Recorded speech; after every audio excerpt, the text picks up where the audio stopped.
Hi, welcome.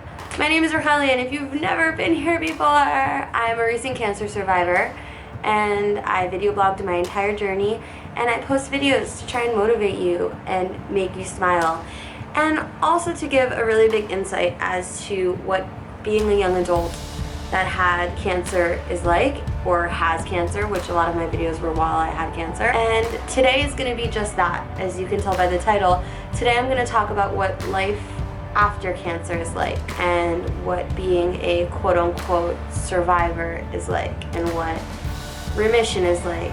So a little bit of a backstory, just like a tiny little biography of me. I am from Florida, my family's in Florida. I moved to LA last year, and I was diagnosed in LA, and then I moved back to Florida for treatment, and then I moved back to LA as soon as I got the all clear. I think that with finishing treatment come challenges. It's not just all awesomeness and sauciness and great things. Like, sometimes shit kind of sucks. There are a lot of times where you feel alone, and there are videos of me talking about this, that I felt alone through treatment, and I think that fighting cancer and being a survivor can be very lonely sometimes.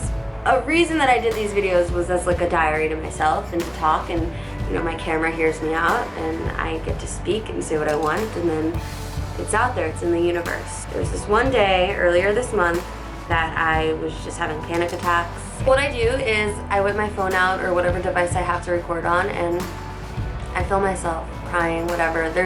I've posted some of it before. So here's how we're gonna do this.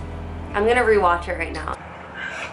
I'm having the biggest breakdown. I hate the way I look. Like, I try every day to make myself feel good about it. And when people tell me that they like this hair, random people, like, you think it would make me feel good, but it just makes me feel upset because I didn't want it. Let's jump right into the image stuff. Every time I try and bring up my hair, people are like, oh, but like, you pull it off, it looks good on you, blah, blah, blah. Sure, it does. A, it was out of my control to do this. Like, I didn't want to do it. B, it's not who I am. I love putting my hair in buns. I love wearing hats, and it just like, it doesn't fit with the way that I look right now. I'm learning who I can be, but like, it's not me. I miss my hair, and it's a constant reminder in the mirror of what I went through.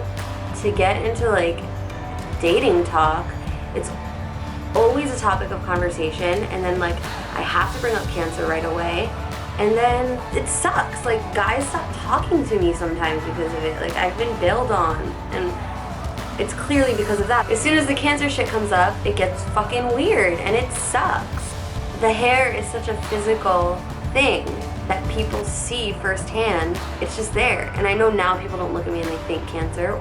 They probably think like lesbian or butch. That's not me, so it's just tough. Fun fact for Purim. Purim is a Jewish holiday where you dress up. I wore a wig. I went to work at the religious school that I teach at, and nobody recognized me. And as soon as people saw me and realized it was me, they were like, oh my God, you look so beautiful.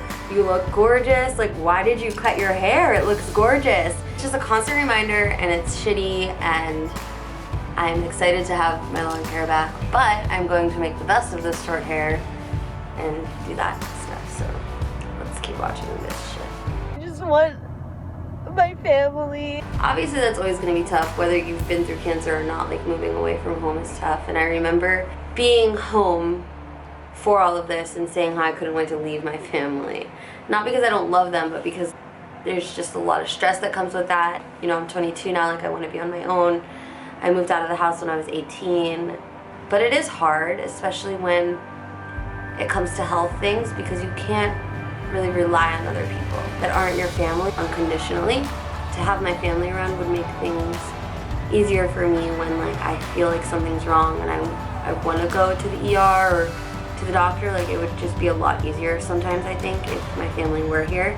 But when I first came back, I think it was like 3 weeks or 2 weeks after being back, I had an ER scare. I felt like a burden on everybody, and I don't know, with my family it was kind of like a given.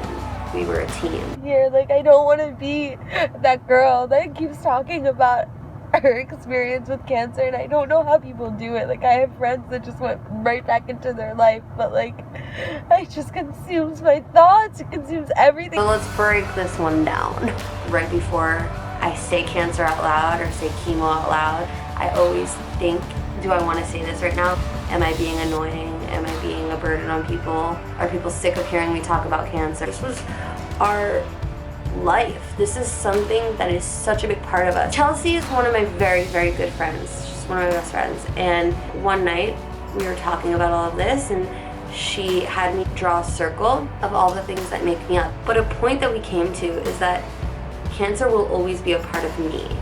I don't have to be cancer. It shifted a lot of things in my life. It made me who I am today. It has me doing these videos. It's hard not to think about it when so many things can be associated with it. Driving down certain streets that I drove to on the way to my appointments when I was diagnosed have me thinking about it. Songs that I listened to the first week of my diagnosis have me thinking about it. Clothes that I wore to chemo have me thinking about it. Foods that I ate after treatment have me thinking about it. Shows that I watched while I was bedridden in chemo have me thinking about it. It's not something that you can just block out of your memory. So I am working on realizing that. It's normal. Like, it's gonna be on our minds, and if we vocalize it, it's okay, because the people that care about you aren't gonna think that you're being annoying. I also think that it became just such a huge part of me is because I do these videos. But I don't regret that, because I'm helping people, and it's helping me. And it's shifted what I wanna do with my career, with my life. I'm just so stressed about money, and I know that's like the worst thing to be stressed about.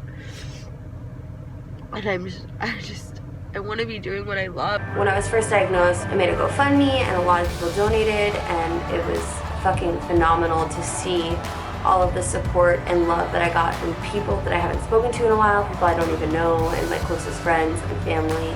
And it was phenomenal and amazing, and it really eased my stress during treatment. Post cancer, the stress is still there of that. I'm also working my ass off right now. I work 4 different jobs, and I'm like exhausted and tired a lot all the time. I'm actually going to a conference in June for careers in cancer. Weird, like, do I tell people that I have cancer when I get hired? Is that a flaw? Does it make me look stronger? Does it make me look like I will get sick and I will go to the hospital at any given time? Like, I don't know what people think, so I don't know what to say when I get hired or when I'm in a job interview or whatever. I don't. Like, I just try to be there for my friends as much as possible, and I never talk about it.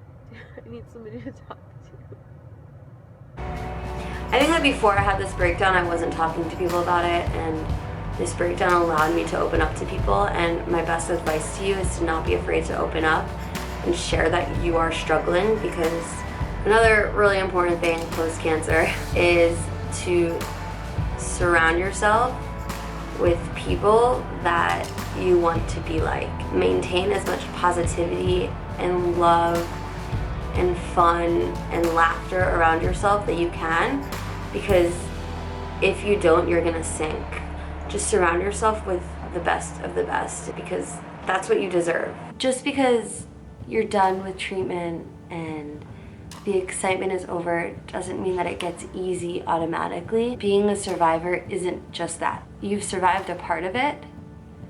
I think that it's survivorship and survivorhood. It's not easy, and it doesn't just happen overnight. And you have to let those moments, the hard ones, the ones that I have, the ones that you probably have, you have to let them sink in. You have to feel them. You have to express them, make something of those moments. It's just such a battle. It's a constant battle. And if anybody knows how to fight a battle, it's us. Like, we're in constant fear of relapsing. Any little thing that we feel scares the shit out of us. Sometimes I just brush it off and I'm like, well, I felt worse. It's a constant battle with feelings and with what I should be feeling and with why I'm feeling certain things. And I'm learning that it's normal and that I just need to feel them.